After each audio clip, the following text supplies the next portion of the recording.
سلاحك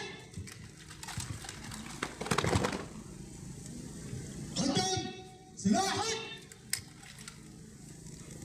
تحية شهداء.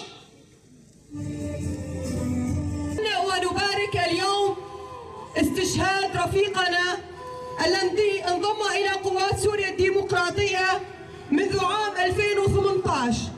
2018 تعني السنوات التي مررنا بها بتحرير المناطق في شمال وشرق سوريا من تنظيم داعش، من الإرهاب، من أي فصيل كان يتدخل بشؤوننا.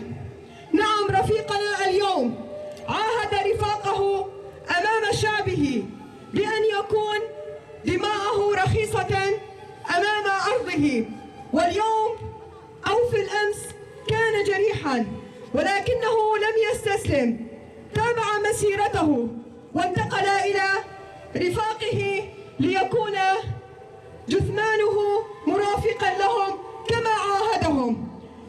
نعم، نحن نقول دائما أي قضية تسقى بدماء الشهداء يستحق فيها الرفيق أن ينال شرف الشهادة، أن يكون رمزا لأهله، أن تكون دائما رايته مرفوعة، وأن تكون قوات سوريا الديمقراطية المثل الذي تحتذي به كل رفيق يقدم نفسه، مشروعا أن يكون جريحا أو مشروعا أن يكون شهيدا أو يكون مقاتلا ضمن صفوف قوات سوريا الديمقراطية. بسم الله الرحمن الرحيم.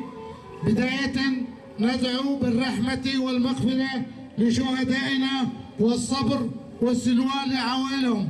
الشهيد لا يموت أبدا، فهو حي يرزق عند الله ويتنعم في نعيم جناته ويفرح بما وعده الله تعالى له. يقول جل وعلا في كتابه العزيز: ولا تحسبون الذين قتلوا في سبيل الله أمواتا بل أحياء عند ربهم يرزقون. باسم مجلس عوائل الشهداء نعزي أنفسنا ثم نعزي عائلة الشهيد وعوائل الشهداء جميعا. الشهيد وجد في حياته الآخرين ورأى وجوده في وجود الآخرين، فلنمجد الشهيد ولا تكبر في نفوسنا جميعا، ولا تكن طريقنا إذا نادى الوطن للشهيد، وهو الإنسان العظيم الذي عاهد فصدق، دعا الوطن فأسرع، قرع العدو فأبدع من أجل الحفاظ على الأرض. الحياة الحرة هي ثمرة إرادة الشهداء. الاسم الحركي إبراهيم، الاسم والنسبة إبراهيم ناصر، اسم الأم عدلة، اسم الأب إسماعيل، مكان وتاريخ الولادة 1989 الرقة، مكان وتاريخ الانتساب 1/4/2018 الرقة، مكان وتاريخ الاستشهاد 8/2/2023 الرقة.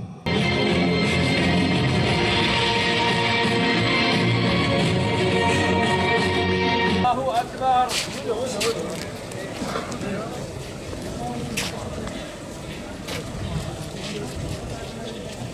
نفديك يا شهيد، الروح بالدم، نفديك يا شهيد.